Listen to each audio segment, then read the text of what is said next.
Bismillahirrahmanirrahim. Alhamdulillahirabbil alamin. Wassalatu wassalamu ala alihi wa sahbihi ajma'in, amma ba'. Pertama sekali, bila mana kita sebutkan tentang ibadah haji ini ia merupakan salah satu daripada rukun-rukun Islam.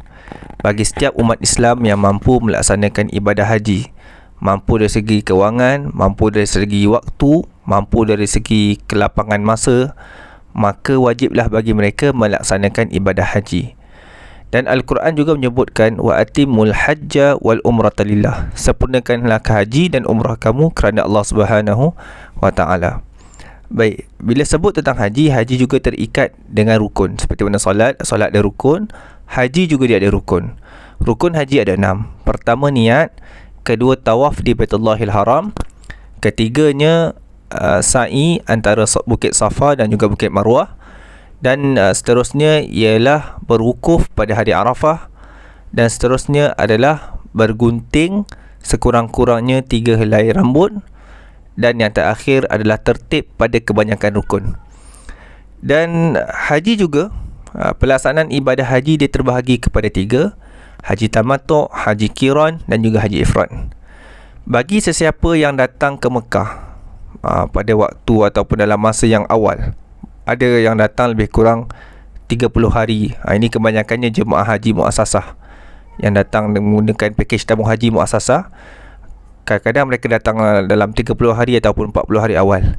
Jadi kebanyakannya mereka melaksanakan ibadah haji tamattu'. Iaitulah haji tamattu' adalah mereka melaksanakan umrah dahulu, kemudian mereka bergunting dan bebas untuk melaksanakan apa sahaja. Kemudian mereka berniat baru untuk melaksanakan ibadah haji. Itu dikenali sebagai haji tamattu'. Tetapi mereka dikenakan dam, iaitulah seekor kambing. Manakala bagi jemaah haji ifrad, mereka kebanyakannya pembimbing ibadah haji mengesyorkan ataupun memberi cadangan bagi siapa yang datang 3 hari sebelum hari wukuf, ataupun 4 hari ataupun 7 hari sebelum hari wukuf, maka bolehlah dia melaksanakan ibadah haji qiran. Haji qiran, haji ifrad.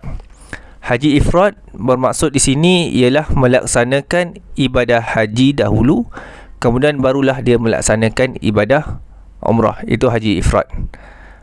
Kemudian haji qiran dia melaksanakan ibadah haji dan juga umrah serentak dalam masa dan waktu yang sama lah.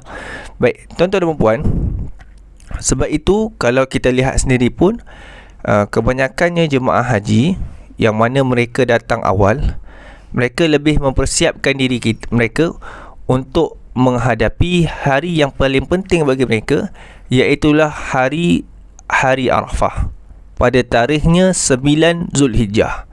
Kenapa di situ? Kerana di situlah bermulanya wukuf di Arafah. Wukuf daripada perkataan waqaf, mereka duduk berhenti. Mereka kena duduk dekat situ pada hari Arafah. Bermakna kalau jemaah haji yang datang ke Mekah pada waktu tersebut tidak berwukuf di Arafah, maka dia tidak mendapat haji. Jadi sebab itu bila sebut saja tentang wukuf ni, cabaran yang besar, tentulah ganjarannya pun besar. Bayangkan tuan-tuan dan puan, kita berada di Arafah dalam jutaan orang dalam keadaan cuaca yang tak menentu. Ada cuaca kadang-kadang kalau datang bulan 1, bulan 2, ia cuaca sejuk, tapi sejuk tu sejuk kering. Kalau datang 2017, 2018 yang sebelum-sebelum ni, pada musim bulan 7 tu musim kemuncak panas dia. Boleh mencecah sehingga 50 darjah Celsius. Ada 49 darjah Celsius. Memang sangat panas.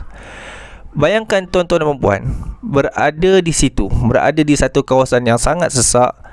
Kemudian Allah kata apa? Allah kata innallaha yubahi, sesungguhnya Allah bangga dengan hamba-hambanya dalam keadaan apa? Syu'san wa ubra, dalam keadaan kusut masai. Kemudian Allah cakap apa? Wa man arada haula, apa yang kamu nakkan. Maknanya mintalah kepada Allah. Sebab itu pengalaman saya sendiri pun, bila mana kita membimbing jemaah haji ataupun kadang-kadang kalau kita buat jemaah umrah, kita akan bawa mereka pergi ke Arafah. Suka untuk saya nasihatkan untuk apabila berada ataupun diberi peluang berada pada hari Arafah, pada waktu hari Arafah tersebut, rebutlah peluang Rebutlah peluang. Kerana apa? Kerana di situlah di mananya tempat ataupun waktu yang sangat bermustajab untuk kita berdoa. Minta kepada Allah supaya Allah ampunkan dosa-dosa kita. Dosa kita ni banyak, tuan-tuan dan puan. Jadi ketika itulah Allah buka pintu taubat seluas-luasnya. Jadi sebab itu, pengalaman saya sendiri pun, saya melihat kebanyakannya ada yang mempersiakan peluang-peluang tersebut. Duduk-duduk kat situ, makan Maggi dan sebagainya. Saya rasa itu satu kerugian bagi mereka. Sebab itu saya katakan di sini, apabila berada pada waktu 9 Zulhijjah, hari Arafah, rebutlah peluang, tuan-tuan dan puan. Ini waktu yang sangat-sangat mustajab. Allah Subhanahu Wa Taala makbulkan doa hamba-hambanya. Baik. Dan selepas saja kita berada wukuf di Arafah, kemudian kita pergi buat syarat wajib haji, kita pergi ke Muzdalifah, kita bermalam, kita berada di situ untuk pergi mengutip batu, dan kemudiannya selesai di Muzdalifah barulah kita pergi ke Mina. Di Mina ni barulah kita pergi melontar yang itu, yang pertama ialah Jamratul Aqabah. Maka selepas saja kita melontar Jamratul Aqabah, barulah kita boleh bergunting.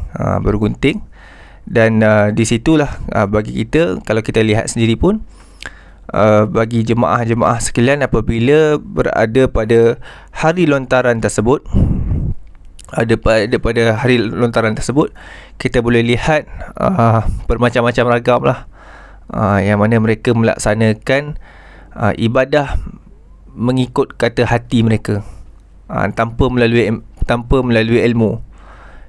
Sebab itu kalau kita lihat sendiri, saya sendiri pun bila disebutkan tentang pengalaman membawa jemaah, saya sebelum kita sendiri pun, ataupun jemaah Malaysia lah khususnya pun, kita akan mempersiapkan jemaah-jemaah yang mana sebelum mereka berada pada hari Arafah tersebut, kita akan mempersiapkan mereka dengan apa? Dengan ilmu.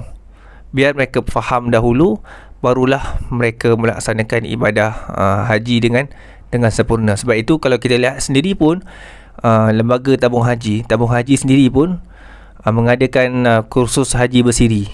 Untuk apa? Untuk memberikan kefahaman kepada bakal-bakal haji. Dah habis kursus haji bersiri, kursus haji perdana.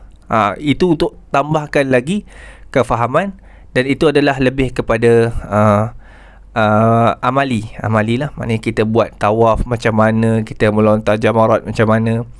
Jadi insyaAllah setakat ini sahaja apa yang saya nak katakan di sini. Akhir kata, sebelum kita datang ke Baitullahil Haram, tak kiralah kita nak melaksanakan ibadah haji ataupun ibadah umrah, persiapkanlah diri kita dengan ilmu. Ilmu apa? Ilmu untuk melaksanakan ibadah. Mudah-mudahan apa yang kita buat tu, kita hayati apa yang kita laksanakan, bukannya hanya ibadah ikut-ikutan.